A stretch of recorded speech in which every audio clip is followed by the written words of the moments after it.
Les talents de visionnaires des époux Boucicaut sont avérés dans tous les domaines. En 1852, le Bon Marché n'est qu'une petite boutique située à l'angle de la rue de Sèvres et de la rue du Bac.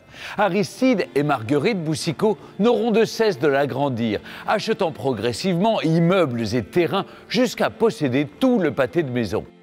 On raconte que leur visite des immenses espaces et des 24 000 stands de l'exposition universelle de 1855 leur insuffla l'idée d'un grand magasin où la marchandise s'étalerait à profusion.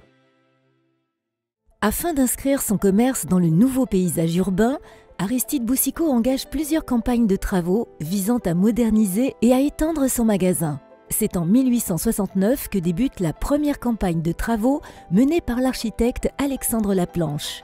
Le Bon Marché s'agrandit et une entrée monumentale est dessinée pour le numéro 24 de la rue de Sèvres. L'architecte se conforme alors au style typiquement haussmannien. Il agrémente le Bon Marché de rotondes surmontées de dômes qui se voient de loin et le rendent immédiatement identifiable. Ses premiers travaux à peine achevés, une deuxième campagne peut commencer en 1872. Elle est cette fois confiée à Louis-Auguste et Louis-Charles Boileau, père et fils, qui vont successivement donner au Bon Marché ses dimensions et son aspect actuel.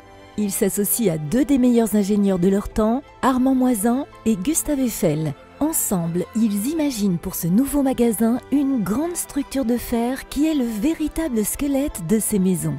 C'est cette ossature qui permet de concevoir le magasin autour de puits de lumière. Les verrières apportent un éclairage naturel sur les étoffes, soies et autres tapis d'Orient.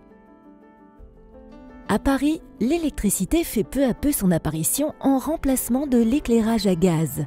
Là encore, Aristide et Marguerite Boucicaut ont embrassé la modernité avant l'heure, n'hésitant pas à prendre des risques pour faire entrer l'une des plus spectaculaires innovations de leur temps dans leur magasin.